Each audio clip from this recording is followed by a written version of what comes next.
Dehydrating, one of our favorite ways of preparing breads and crackers and all kinds of good things. We're going to talk a lot about dehydrating today, so stay by. We'll be right back.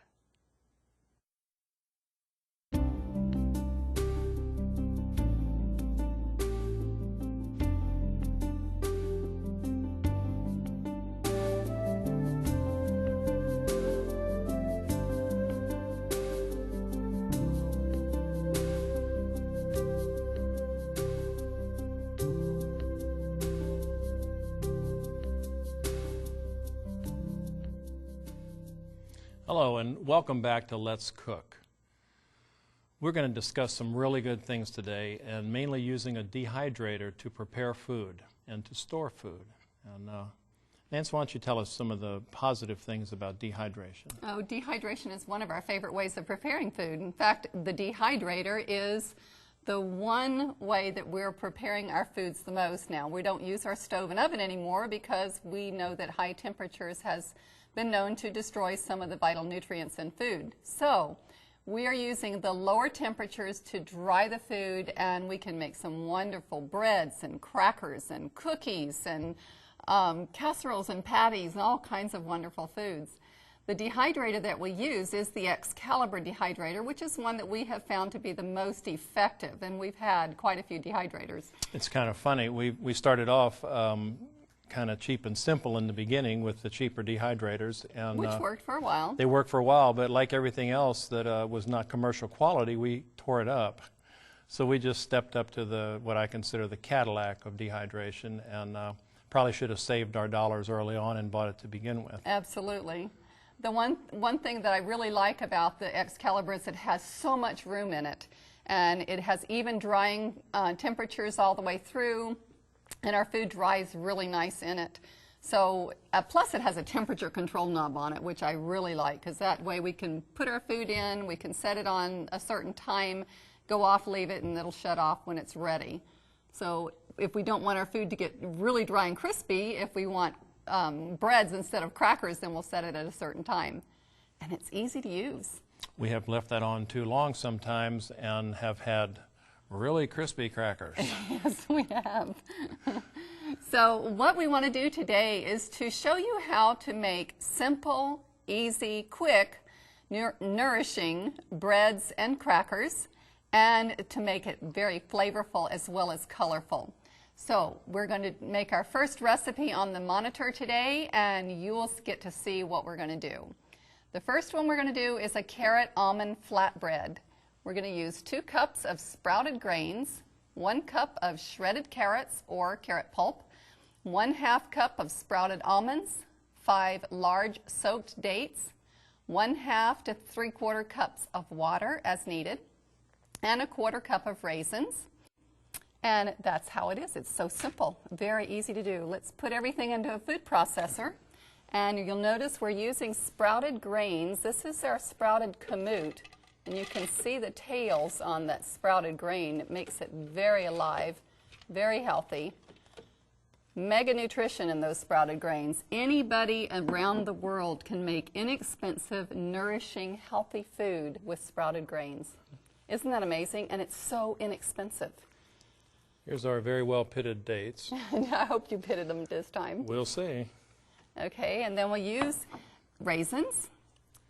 Now the carrots, I noticed that you have just cut up. We can use shredded carrots or carrot pulp. Well, I figured it this way.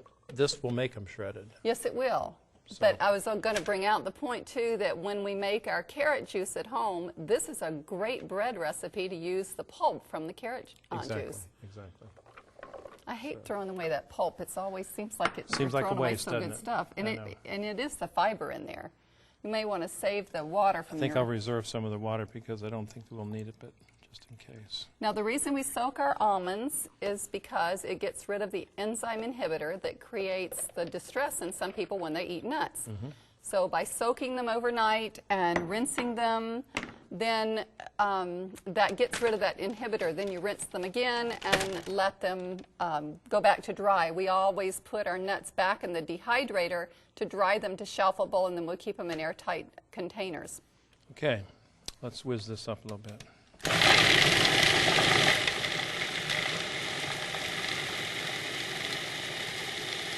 I can tell right now that it does need some more liquid. And it doesn't matter if you put too much liquid in, because guess what? It's going to dry. It's going to dry it back out.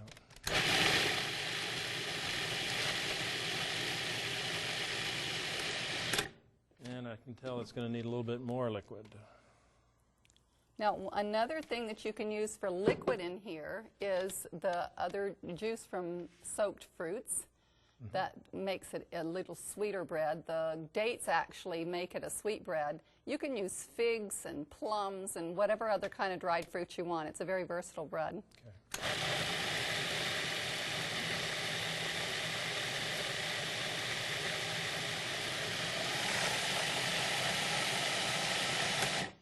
I'm not going to try to get this to be a real creamy consistency because this is a kind of a chunky bread. Okay. And normally at home we would have it processed more than that, but for lack of time, we'll just go ahead and show you how we're going to bring it out onto the dehydrator tray. What I like to do is separate enough just for one tray, and that's probably enough. One recipe generally will make 2 trays, and I really like it when we use the pulp from the carrot juices that we make, because it gives it a much nicer texture. Let's put some more on here. Now I notice that when I do this, I don't cover the corners, and I've found that you go back in the dehydrator after me and make the corners square and straighten up the edges and all that. So that's why I know that you've been in there after me. Well, I like it to look like a nice know you square do. loaf of bread. But see, it all tastes the same. But pretty is nice too. Remember, food has to look pretty. That's true. So if you want thin bread, you would put it on here much thinner. If you want a nice thick or chewy bread, you make it about a ½ inch thick. So I like to make it, for this carrot almond flatbread, I'll make it about a £1/4 inch thick. Okay, And then that will shrink when it dries, it right? definitely shrinks. Okay. So I'm going to put this into our Excalibur dehydrator and bring out the magical one that is already done. Now that changed colors quite a bit. Yes, it did. When it dehydrates, all the water comes out of it, and the fruit juice has turned it darker. So it's a concentrated bread and very, very tasty. Why don't you take these? One thing I like to do with this carrot almond flatbread is to use it for breakfast and put some of your delicious nut butter on it. Now this actually dried a little bit too hard for us. Okay, so you're going to have more like a cracker. More like a cracker, right. And what I'll do... We generally cut it into 9 pieces, making it big enough for crackers or for bread. Then I'll just stack them, turn them around, and that's about a bread size. And that's about a bread size. Okay. And then we'll put them in baggies or whatever, Ziploc bags or something. And then we always have bread to eat. Now it's good for several weeks. We've actually kept it for months at a time, but we feel that it's better to eat it fairly soon after it's dehydrated to keep the nutrients as viable as possible. John 6:35 tells us that Jesus is the bread of life, and that anyone that comes to him will in no wise be cast out, and we will not be thirsty either, because he is our bread of life. And so when we eat bread, I like to think about that Jesus is the bread of life that feeds me inside spiritually. Okay. We're going to do another bread recipe, and this one is really, really delicious. This is our pizza flax crackers. We're going to use 2 cups of golden flax, which we have soaked in a quart of water, 1/4 of an onion minced up, 2 cloves of garlic crushed, 1 tablespoon of minced fresh basil, a teaspoon of oregano, 1½ cups of shredded carrots, 1 teaspoon of sea salt, ½ teaspoon of lemon juice, 1/2 ounce of sun-dried tomatoes, the non-oiled kind, and 3 tablespoons of caraway seeds.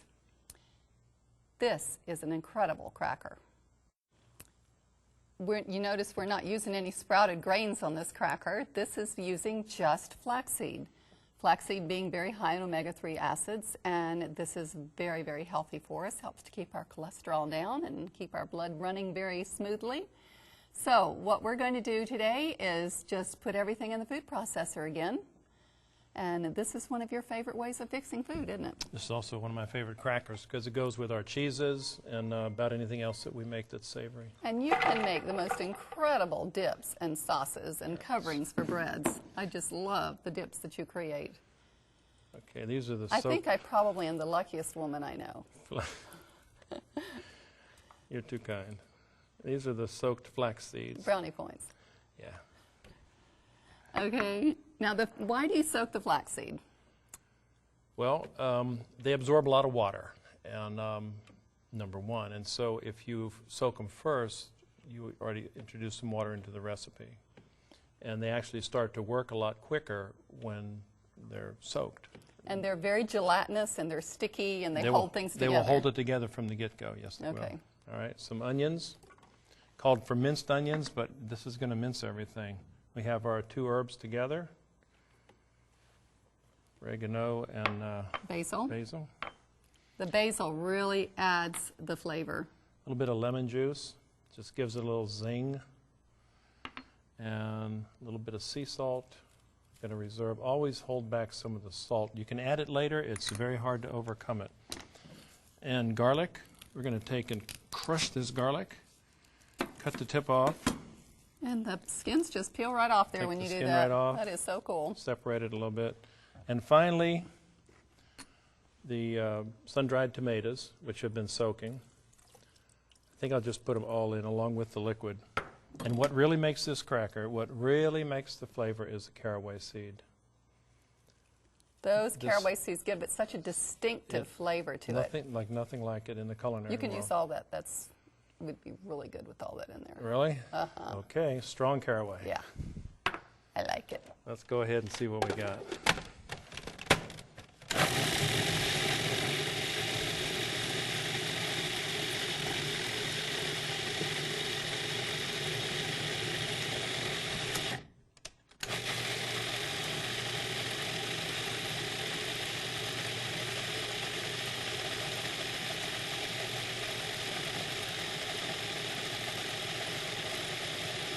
This is one that really needs to be mixed up a long time because of the sun-dried tomatoes that are in there and the flax. But once it's mixed up and onto the feed, it is really good. Why don't we just let it go like that? I think that looks good, actually. Normally we would mix it longer. It's going to be a chunky one. And we're going to put it onto our Flax sheet, which keeps the cracker from going through. The Flax sheet is a non-stick sheet that comes with the Excalibur, and it keeps things from sticking. It is not Teflon, it is a special food grade material that keeps the food from sticking. So you don't have to spray it, you just put the food on it and it just goes on really nice. Look how sticky the flax makes it appear. It really does. And then this one you want to go really thin because this is going to be a cracker. You know, I can remember one of the first times I used this dehydrator, I didn't use the Flax sheet. I know. And, we didn't know about that. I'll tell you what, it was real difficult to pull that bread off of that mesh. In fact, it didn't come off very easily. So we learned pretty quickly. Now, this type of a flatbread, from what I understand, was first made by the Essenes back in the Bible days. Mm-hmm. They made a flatbread, but they didn't have an Excalibur dehydrator, did they? Really? They had only the hot rocks and the hot sun to put their breads on and dehydrate. Okay, so that's our flax cracker, and we're going to put it into the oven and let it dehydrate overnight. Actually, we have one in there that we made last night. And the one that is already dehydrated is, voila. Let's take those balls off.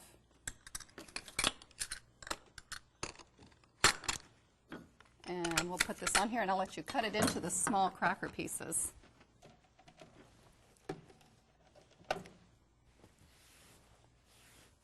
Everyone that has tried this flax cracker really loves it because it's so savory.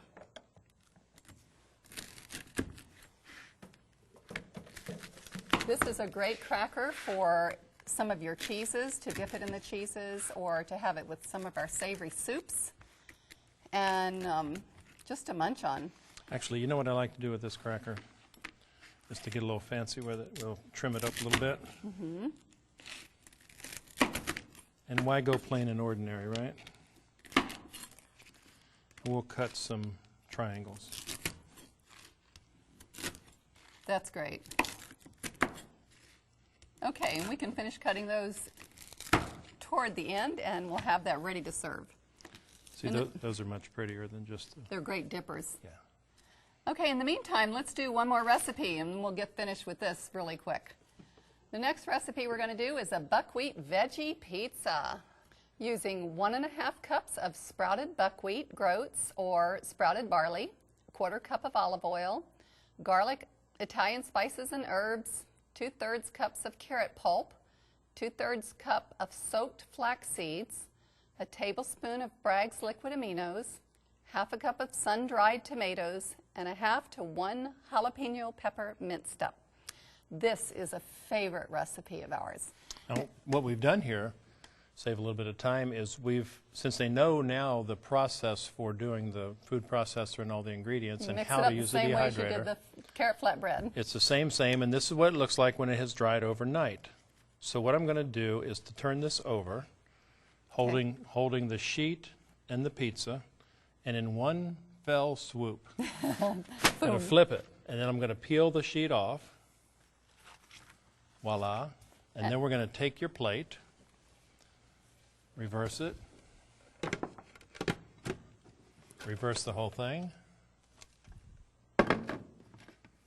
and now you have the perfect pizza crust ready to decorate. Isn't that beautiful?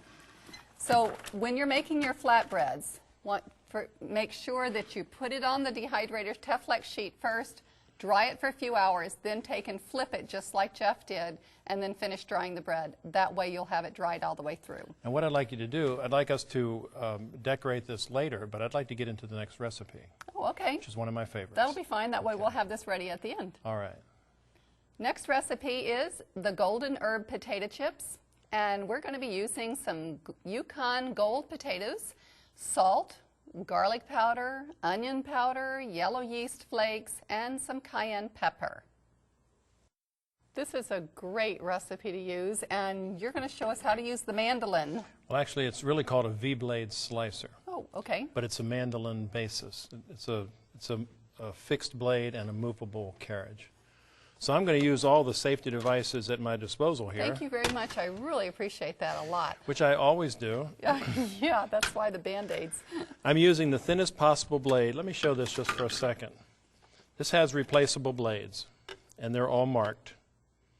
And I'm using the thinnest possible cut. That's to cut off a little bit of the fingers, just a and shave. The rest is to cut off bigger parts of the fingers. And I have different ones in here that do long slices and julienne cuts and things like that. But what I'm using it for now is potato chips. My gadget guy. I am a gadget guy. Yeah, I love it. Okay, so we just do this number. Get it started. Then I use the safety guard.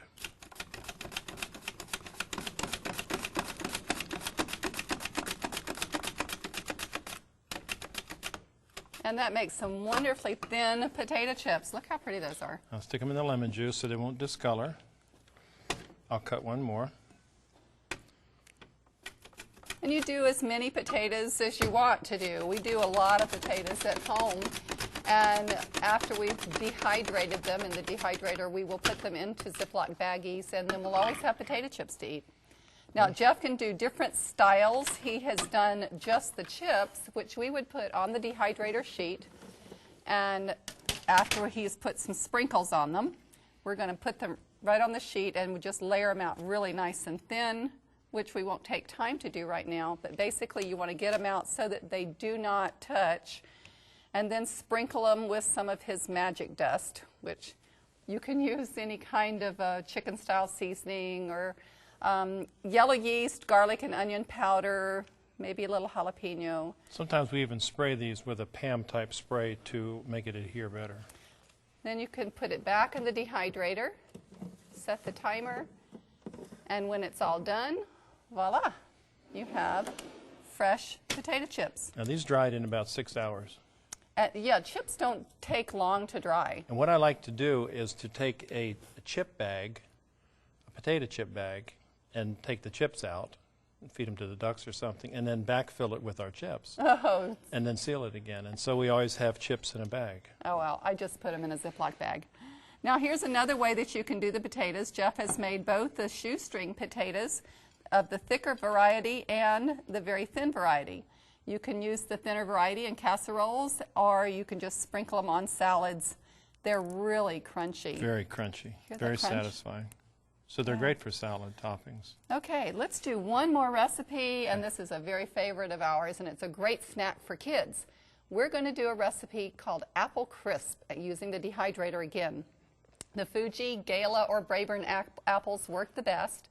We're going to soak them in some pineapple or lemon juice and use some sucanat, cinnamon or cardamom, and some nutmeg to sprinkle on top. Then we can use a little bit of allspice and a pinch of salt too. Okay, we're going to take these apples and you're going to again use your V-blade slicer. And we like the Fuji. This is much too big for my safety device, but I will still use this here. So first you start it, get a couple of good ones going, you discard those. And actually, it's a little unhandy to use this guard with it so big, so I'll just keep my fingers where I know they are. And until you go down far enough. I make about 16 slices, and I know I'm getting close to the center. Okay.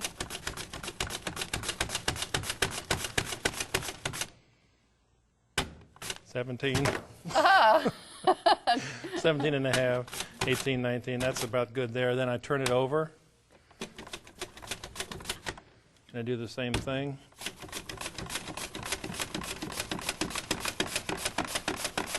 All right, now how can our viewers do this if they don't have a V-blade slicer? A really good knife. And they have to be as good as our chef friends Ulua to do this, right? Yeah, a really good knife. Okay. It's the same thing. We'll dip them in lemon juice, and we'll put them on the lemon juice. Makes them, keeps them from turning dark. Keeps them from oxidizing. And I can do that while you get ready your spices. Okay. And again, this is a wonderful treat for summertime or wintertime. We've got winter apples going, so let's make some for our kids' lunches. It's great. If you want to save time, you just put them all in a great big bowl, dip them in that lemon juice, and here we go. Okay, I'd say that's good. Okay, and then what I do, there's a lot of different ways to do this. At home I have a little, an old spice container with the holes in it, but I'm going to do it like this here. The spices that I've pre-done, and I'm going to make sure that everything is fairly well covered. This gets a little messy, just a little more than a little messy, but all the smells are wonderful. I want to make sure that they get all covered. Now, a lot of things, other things you can do with this besides use them as snacks is you can make apple pie with them. Oh yeah. Makes great apple pie. So we're going to stick them into our food dehydrator and show you what they look like when they come out. And these are crispy, crunchy, and sweet. We call this God's candy. They are so good too. The and grandkids love them. They do make great apple pies too, and we could do that maybe on another time. All right. For that, I would use the thicker blade cutter and make really big chunks. Okay. Well, we're going to show everybody how good this stuff looks when we come back, so we encourage you to stay tuned, and we'll be back shortly. We hope you've enjoyed Let's Cook with Jeff and Nancy Riedesel. Now let's take a moment to review our Joy of Dehydrating recipes. For the carrot almond flatbread, you will need 2 cups of sprouted grains, 1 cup of shredded carrots or pulp, 1/2 cup of sprouted almonds, 5 large soaked dates, 1/2 to 3/4 cup of water as needed, and 1/4 cup of raisins. For the pizza flax crackers, you will need 2 cups of golden flax soaked in 1 quart of water, 1/4 of an onion minced, 2 cloves of garlic crushed, 1 tablespoon of minced fresh basil, 1 teaspoon of oregano, 1 1/2 cup of shredded carrots, 1 teaspoon of sea salt, 1/2 teaspoon of lemon juice, 1/2 ounce of sun-dried tomatoes, non-oil, and 3 tablespoons of caraway seeds. For the buckwheat veggie pizza, you will need 1 1/2 cups of sprouted buckwheat grouts or sprouted barley, 1/4 cup of olive oil, garlic, Italian spices and herbs, 2/3 cup of carrot pulp, 2/3 cup of soaked flax seeds, 1 tablespoon of Bragg's liquid aminos, 1/2 cup of sun-dried tomatoes, which is optional, and 1/2 to 1 whole jalapeno minced. For the golden herb potato chips, you will need 7 large Yukon Gold potatoes, salt to taste, garlic powder, onion powder, yellow flake yeast, and cayenne pepper, which is optional. For the apple crisps, you will need Fuji, Gala, or Braeburn apples, pineapple juice or lemon juice, sucanat, cinnamon or cardamom, nutmeg, allspice, and a pinch of salt. If you would like more information, or if you would like to contact Jeff and Nancy, you may write to 3ABN, Post Office Box 220, West Frankfort, Illinois 62896, or call 1-800-752-3226. Now let's take a look at our finished recipes with Jeff and Nancy. Hello and welcome back. We just have such an array of food that we've made in our dehydrator. Would you like to describe it for our audience? I would love to do that. The first thing we made was our carrot almond flatbread, which, as you can see, is a flatbread, but it is good for putting some of your nut butters on it and some sweet fruit cream. Then we made a savory pizza flax crackers. Boy, is that ever good. It's great to take for camping and hiking also. Then we made some delicious apple crisps, and you see we have round crisps and apple sticks. Just depends on how you cut them up. Put them in the dehydrator. Sprinkle them with that delicious sprinkles of yours. And as you call it, the coup de grace is our live veggie pizza.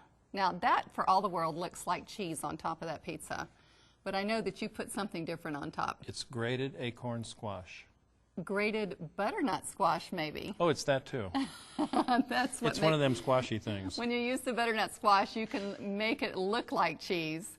And then we made some delicious potato chips, and there's 3 different sizes here to show you how you can cut them up and different ways of cutting them. Put in the dehydrator, and you can see that the dehydrator is a very useful tool in our kitchen. So we hope you've enjoyed this program, and God bless you each one.